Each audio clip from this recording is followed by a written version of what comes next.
हफ्ते भर में क्या बदला, साप्ताहिक सर्वे। नमस्कार, एबीपी न्यूज पर हाजिर हूं मैं रुमाना इसार खान। उत्तर प्रदेश में बढ़ते चुनावी तापमान के बीच एबीपी न्यूज हर शनिवार शाम 6 बजे आपको दिखा रहा है उत्तर प्रदेश का चुनावी मूड। पिछले हफ्ते भी हमने सर्वे किया था और अब देखिए चुनाव तक ये हर हफ्ते आपको इसी तरीके से यूपी की जनता का मूड बताने का सिलसिला हम जारी रखेंगे। चुनावी माहौल में जुबानी जंग तो हो रही है, अपने अपने दावों और वादों से वोटर्स को लुभाने की कोशिशें भी जमकर हो रही हैं। तो ऐसे में जनता के मन में कौन उतर रहा है, किसका रंग चढ़ रहा है, अगले 1.5 घंटे हम चर्चा करेंगे, बताएंगे आपको हफ्ते भर में कितना बदला है चुनावी खेल। इलेक्शन डेटा सेंटर से हमारी सहयोगी शीरीन हमारे साथ होंगी और शीरीन आप तक पहुंचाएंगी डेटा सेंटर से हर बड़ा आंकड़ा।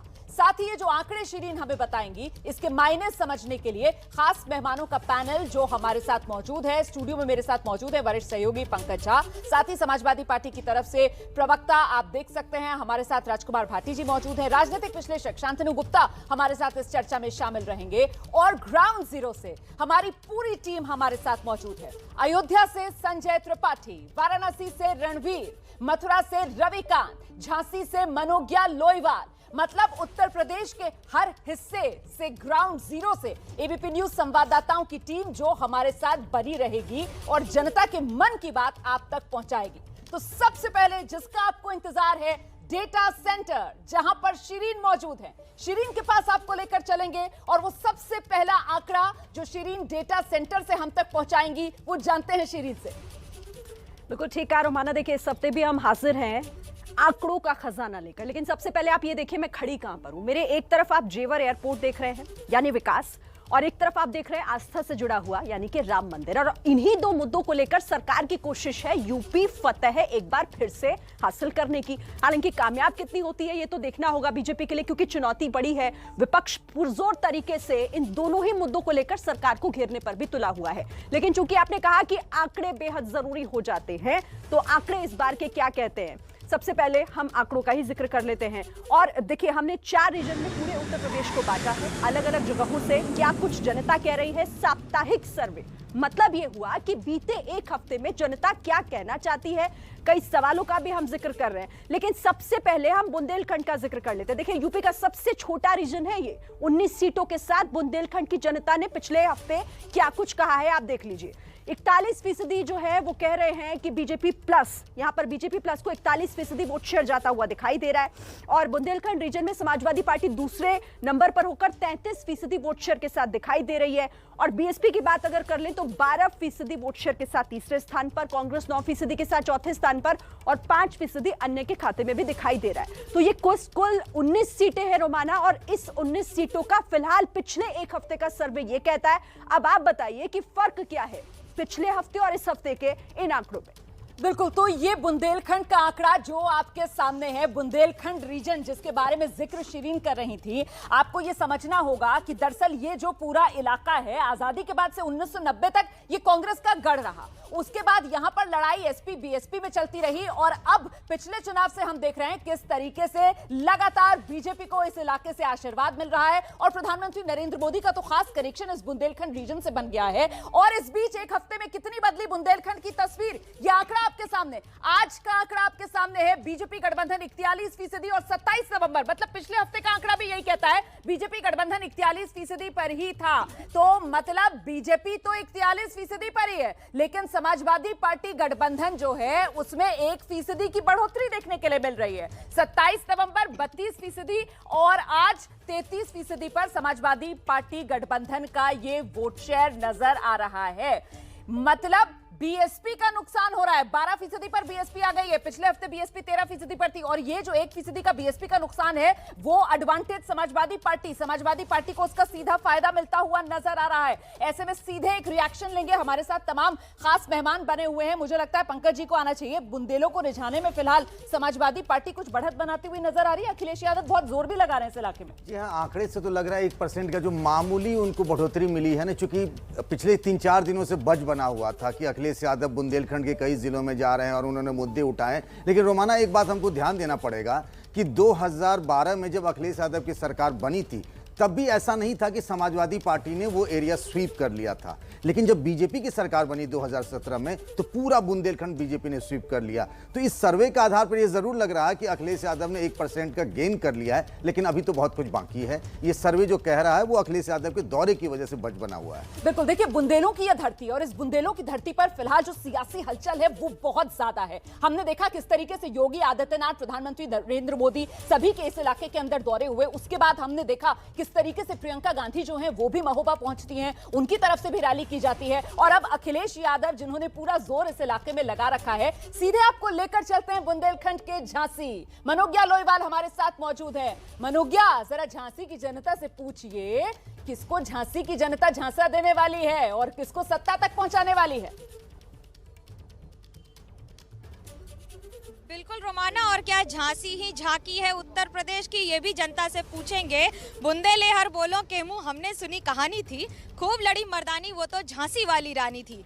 सुभद्रा कुमारी चौहान की ये रचना, कितनी रचना आज भी उसी तरह है। ये तो वीरांगना की कविता है, लेकिन वीरों की इस भूमि, पथरीली जमीन, पानी की किल्लत, इन सब समस्याओं से जूझते हुए भी क्या जनता इस बार फिर से बीजेपी का परचम लहराएगी? हमारे साथ विधायक हैं बबीना से राजीव सिंह जी, परिचा जी। ये बताइए इस बार कितना भरोसा है? 41% आंकड़े दिखा रहे हैं कि आपके साथ हैं इतने लोग, बढ़ेंगे या घटेंगे? ये आपके जो आंकड़े हैं वही कह रहे हैं कि इस बार फिर बीजेपी आ रही है, लेकिन ये जो आंकड़े आप दिखा रहे हैं इससे भी ज़्यादा बेहतर आंकड़े हमारे साथ में होंगे।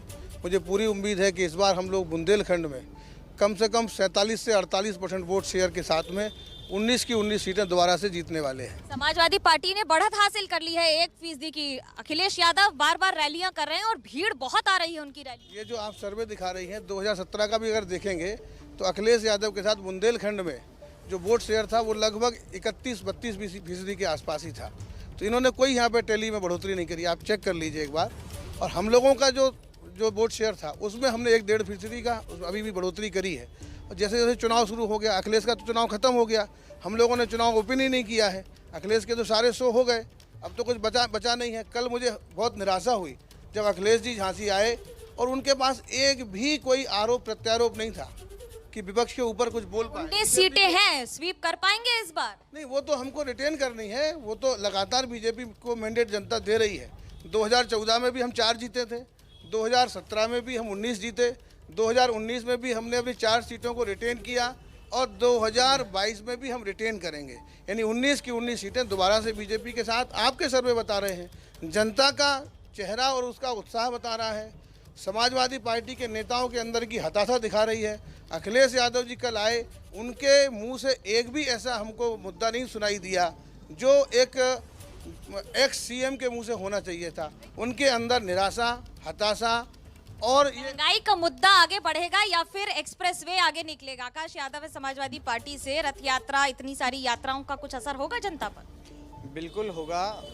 अभी माननीय विधायक जी ने कहा है कि हताशा दिखी माननीय अखिलेश जी के ऊपर, तो मुझे लगता है माननीय विधायक जी ने आज सुबह का टीवी नहीं देखा, ना कल का लाइव शो देखा। मैंने अखिलेश जी से 2-3 बार मुलाकात की है, कल मैं उनके होटल में भी गया, उनसे मुलाकात की है। मुझे तो कोई हताशा नहीं लगी है, बल्कि और लोग जागरूक हो रहे हैं। जब रथ यात्रा थी, आप लोगों ने भीड़ देखी, आप लोग सब वहाँ उपस्थित थे, लोग उपस्थित थे, आपने भीड़ देखी कि किस तरीके से भीड़ क्या वोट में तब्दील होगी या सिर्फ भीड़ ही रहेगी? बिल्कुल वोट में तब्दील होगी और 19 सीटें समाजवादी पार्टी ले जाएगी।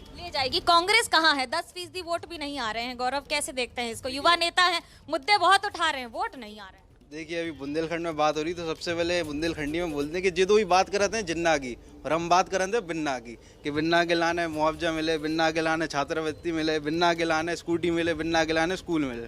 अभी तक कोई मुद्दा नहीं बचा यहाँ पे से मुद्दे फिर वही वापस आ जाएंगे इस पेट के। और आपने जो बात करी कांग्रेस की, कांग्रेस का पिछले चुनाव में 5.85% वोट शेयर था, अभी आप दिखा रहे हैं 9 पॉइंट समथिंग, 70% करीब की यहाँ पे बढ़ोतरी दिखा रहे हैं। 4 महीने की मेहनत है प्रियंका जी की, 4 महीने में इतने पे आ गए। और 9 से हम कब बीएसपी को ओवरटेक कर देंगे आने वाले महीने में, और कब हम एसपी और भाजपा के आ जाएंगे, ये आप देखते जाइए। क्योंकि भी तो बिन्ना ने आरक्षण दिया 75 वर्ष बाद। अरे तो दिया तो किसी ने, हमने पहल तो करी, किसी और ने तो पहल भी नहीं करी। अगर किसी और में हिम्मत थी तो वो पहल करते, वो नहीं कर सकते। आप समझिए 200 लोग खड़े हैं, 200 लोग में सिर्फ 2 महिलाएं हैं। ये आज देश में महिला सुरक्षा की स्थिति है। हाथरस जैसी घटनाएं हो जाती हैं, रोज रेप बलात्कार होते हैं। यहाँ पर जो पुलिस सुरक्षा होनी चाहिए वो नहीं है, महिलाओं के पास सुरक्षा नहीं है। विफल है आपकी सरकार पूरी सुरक्षा के मुद्दे पर। ये जो राजस्थान में सरकार चला रहे हैं, जहाँ जहाँ इनकी सरकार हुआ तो दें, केवल यूपी में ये सब बातें और घोषणा करने से कुछ होने वाला नहीं। कांग्रेस लड़ाई में ही नहीं है, रेस में ही नहीं है, जनता भी उसको नहीं मानती। ये हमारे छोटे भाई हैं, इनसे कोई हमें शिकायत नहीं। जब जनता को इनसे शिकायत नहीं, जनता ने इनको हटा दिया, पूरे देश से कांग्रेस मुक्त कर दिया, तो ये लड़ाई में ही नहीं है। ये तो हमारे साथ आने वाले वोट हैं। जो भी 9% दिखा रहे हैं वो हमारे साथ प्लस होंगे, क्योंकि उनको सबको समाजवादी पार्टी का गुंडा राज को रोकना है। राज को रोकना है कि किस राज को लाना है? अभी जनता से भी बात करेंगे जो हमारे साथ हैं झांसी से। Back to studio. बिल्कुल, तो झांसी क्या उत्तर प्रदेश की सियासत की झांकी। आगे बढ़ते हैं अगले रीजन की तरफ। उत्तर प्रदेश जिसको 4 हिस्सों में, 4 रीजन्स में बांटकर ये सर्वे हम आप तक पहुंचा रहे हैं, उसमें सबसे छोटे रीजन बुंदेलखंड की बात हो गई। अब अगला रीजन जो है सीटों के लिहाज से दूसरे नंबर पर जो आता है वो अवध का रीजन है। 118 सीटें अवध रीजन की, और अगर 2017 की बात की जाए तो उन 118 में से 97 बीजेपी ने जीती थी। इस बार इस हफ्ते अवध का मूड क्या है, जानने के लिए आंकड़ा सीधे आपको लेकर चलते हैं शीरीन के पास। बिल्कुल सही कहा आपने रोमाना। देखिए, बात अवध की कर लेते हैं, और अवध एक महत्वपूर्ण रीजन तो है ही, साथ ही आपने बताया कि कैसे बीजेपी एक बड़ी संख्या यहां से लेकर गई थी, तो इसे दोबारा से किस तरह से वो जीत पाएगी या फिर उसे बरकरार रख पाएगी या उससे आगे निकल पाएगी, बहुत महत्वपूर्ण हो जाता है। लेकिन अवध रीजन के इस बार के आंकड़े क्या कहते हैं, यानी कि जब हम जनता के बीच पहुंचे सी वोटर के सर्वे के आधार पर, देखिए अवध रीजन में किसे कितने वोट मिलने जा रहे हैं, तो इस बार का सर्वे ये कहता है कि 43% वोट शेयर बीजेपी प्लस को अवध रीजन में, जहां 118 सीटें हैं, और इसके साथ ही एसपी प्लस के लिए यहां पर 31% वोट शेयर दिखाई दे रहा है। 10% वोट शेयर के साथ बीएसपी तीसरे नंबर पर है अवध रीजन में, और कांग्रेस चौथे नंबर पर 8% वोट शेयर के साथ रोमाना है, और अन्य के खाते में 8% वोट शेयर जाता हुआ दिखाई दे रहा है। तो कुल 118 सीटें अवध रीजन, और इस हफ्ते का सर्वे 43% वोट शेयर बीजेपी प्लस के खाते में। रोमाना। बिल्कुल, शुक्रिया शीरीन। तो कुल मिलाकर अवध का ये आंकड़ा इस हफ्ते का तो आपने देख लिया। अच्छा, अवध वही इलाका जहां अयोध्या जी और वहीं पर राम मंदिर निर्माण का काम जारी, और ऐसे में इस हफ्ते के जो आंकड़े आए हैं पिछले हफ्ते के मुकाबले, तस्वीर क्या है? तस्वीर ये कहती है कि कोई बदलाव नहीं हुआ है अवध इलाके के अंदर। बीजेपी गठबंधन पिछले हफ्ते भी 27 नवंबर को 43% वोट शेयर, और इस हफ्ते भी बीजेपी गठबंधन आज 43% वोट शेयर पर खड़ा हुआ है डटकर। समाजवादी पार्टी गठबंधन पिछले हफ्ते भी 31% वोट शेयर, इस हफ्ते भी 31% वोट शेयर। बीएसपी पिछले हफ्ते भी 10% वोट शेयर, इस हफ्ते भी 10% वोट शेयर। कांग्रेस पिछले हफ्ते भी 8% वोट शेयर, इस हफ्ते भी 8% वोट शेयर। अदर्स मतलब अन्य के खाते में पिछले हफ्ते भी 8% और इस हफ्ते भी 8% वोट शेयर जाता हुआ नजर आ रहा है। और सीधे जरा एक रिएक्शन लेंगे इस पर। पंकज झा हमारे साथ मौजूद है स्टूडियो में। कुछ यहां पर उठापटक की कोई गुंजाइश आपको नजर आती है या मामला इसी तरीके का रहने वाला है? सर्वे ये बता रहा है रोमाना, और आप इस बात को महसूस करेंगे कि पिछले कुछ हफ्तों में, मतलब एक हफ्ते में जब हम एक हफ्ते बात कर रहे हैं, तो बहुत कुछ एक्टिविटी उस इलाके में नहीं हुई है। वोटर ने तय कर रखा है, चाहे वो समाजवादी पार्टी का हो, बीएसपी का हो, बीजेपी का, कि मुझे किसको किसको वोट करना है। अब जो लड़ाई ये है एडिशन करने की, किसी को घटाने की, किसी को जोड़ने की, और फ्लोटिंग वोटर की, वैसी कोई एक्टिविटी नहीं है। इसीलिए आप देख रहे हैं कि जहां पर था उसमें कोई बदलाव नहीं हुआ। लेकिन एक दूसरी तरफ देखिए कि बुंदेलखंड से चल के जब हम अवध के एरिया में आते हैं तो सपा और भाजपा के बीच में गैप अवध में बढ़ गया है। बुंदेलखंड में 8 था, यहाँ गैप बढ़ा है। बिल्कुल, सीधे आपको लिए चलते हैं अयोध्या, जहां से हमारे सहयोगी संजय त्रिपाठी इस वक्त हमारे साथ मौजूद हैं। संजय, जो बात इन आंकड़ों में सामने निकल कर आ रही है, पिछले हफ्ते के मुकाबले इस हफ्ते भी किसी तरीके का कोई बदलाव नहीं, मतलब जमीन पर भी जो वोटर जिसके साथ वो उसी तरफ खड़ा हुआ मजबूती से नजर आ रहा है। बिल्कुल रोमाना, मैं बताऊंगा, लेकिन उससे पहले आपको दिखाता हूं अयोध्या की एक खूबसूरत तस्वीर। मर्यादा पुरुषोत्तम प्रभु श्री राम के जो गृह जनपद है, उनका नगर है, उस नगरी की शोभा देखिए। जो सरयू है, सरयू तीरे आरती हो रही है, और बड़ी संख्या में यहाँ पर श्रद्धालु आए हुए हैं अलग अलग जगहों से। और ख़ास बात यह है कि राम का नाम लेकर के भारतीय जनता पार्टी आज सत्ता के शीर्ष में है, और ऐसे में अलग अलग दलों के जो नेता हैं वो भी अब राम की शरण में है। ये जो बड़ी संख्या में लोग यहाँ पर बैठे होंगे, ये बताना चाहता हूँ कि ये लोग ज़्यादातर लोग दिल्ली के हैं, और दिल्ली से आज अरविंद केजरीवाल ने एक स्पेशल ट्रेन भेजी है, जिससे ये सारे श्रद्धालु यहाँ पर आए हुए हैं। इनका रहना, घूमना फिरना सारे इंतज़ाम किए गए हैं। तो आप समझ सकती हैं कि राम की महिमा अपरंपार है, और अब सारे के सारे जो राजनीतिक दल हैं वो राम की शरण में आए हुए हैं। अब जो सर्वे के आधार पर मैं राय लूँगा, अलग अलग साधु संत के साथ साथ हमारे साथ जो राजनीतिक दल हैं उनके लोग भी मौजूद हैं। दिलीप दास जी, सबसे पहले आपसे शुरू करूँगा। क्या लगता है जो एबीपी न्यूज़ के सर्वे आ रहे हैं उसमें वोटरों का मूड ठहरा हुआ है? जो पिछले हफ्ते के सर्वे के नतीजे थे उसमें भारतीय जनता पार्टी और समाजवादी पार्टी को जो वोट मिल रहे थे वो अभी वहीं पर रुके हुए हैं। आचार संहिता की प्रतीक्षा कर रहे हैं। आचार संहिता की प्रतीक्षा हो रही है। आचार संहिता लगने के बाद सब लोग खुल करके आ जाएंगे। अभी तो हम जैसे लोग जो बदनाम लोग हैं वही खुल करके आए हुए हैं। जिस दिन आचार संहिता लग जाएगी उस दिन पूरी अयोध्या खुल करके आ जाएगी और आपके सामने स्पष्ट हो जाएगा मूड कैसा। मूड परिवर्तन का मूड चल रहा है और परिवर्तन होना निश्चित है। परिवर्तन का मूड चल रहा है, आपको क्या लगता है मूड परिवर्तन का है या कुछ और है? मैं हरीश दास बचपन से ही अयोध्या निवास कर रहा हूं और बराबर भाजपा को वोट करते आ रहा हूं, पर इस समय नहीं लगता कि हमारी मन अंदर से गवाह दे रही है कि मैं भाजपा को वोट दे पाऊंगा या उसके समर्थन में कोई कार्य कर पाऊंगा, क्योंकि संतों का अपमान निरंतर हो रहा है, ब्राह्मणों को आहत किया जा रहा है। अभी परसों की भी न्यूज आपने देखी होगी, 4 ब्राह्मणों को जेल में डाला गया, 2-2 साल की सजाएं हुई। किस लिए? एक आदिवासी के ऊपर थोड़ी सी हाथ उठा दिया, क्यों? जमीनी मामला था।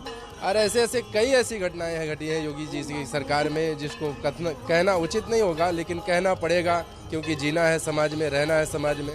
यूपी की सत्ता हमारे हिसाब से किसी राजनीतिक दल के हिसाब से नहीं मैं कह रहा हूँ, ना राजनीतिक दल के मुद्दे में हूँ।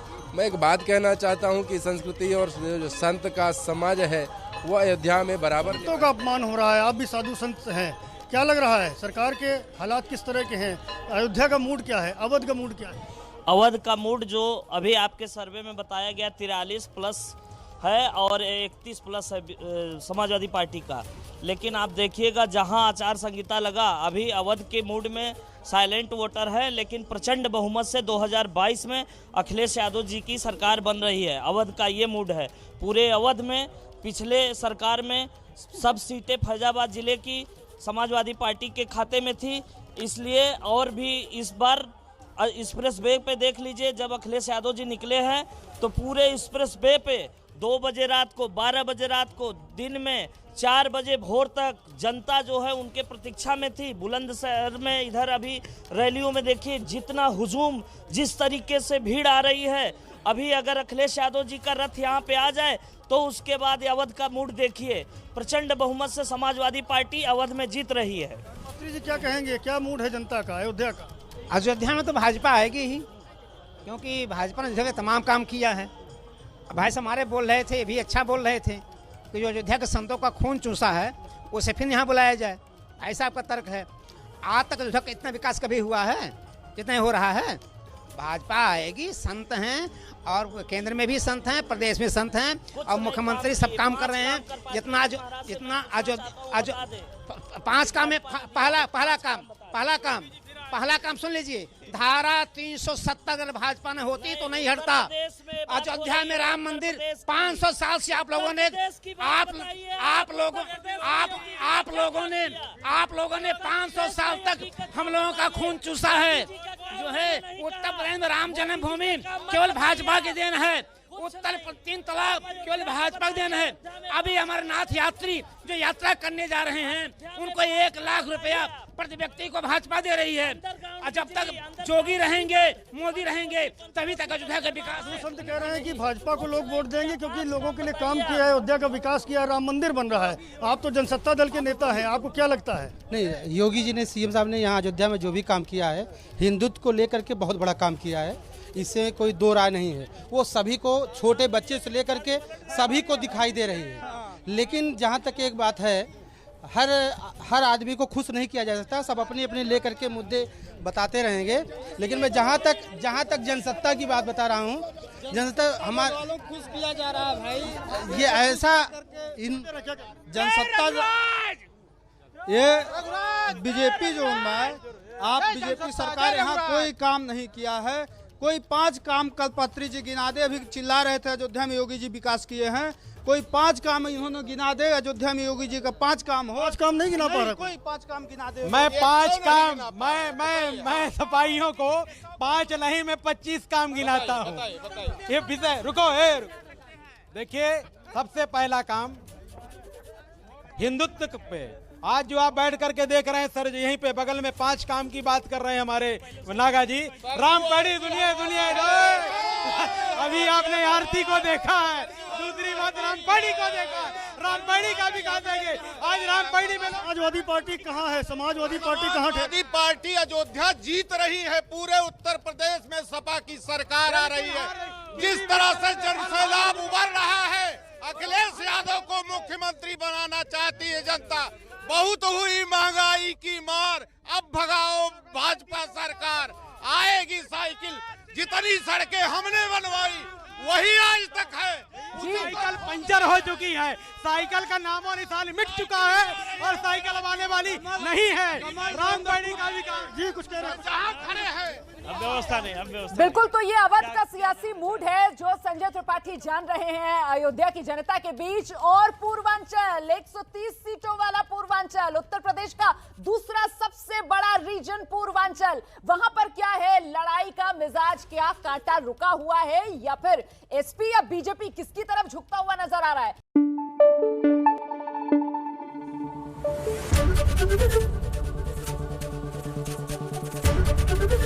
एबीपी न्यूज आपको रखे आगे।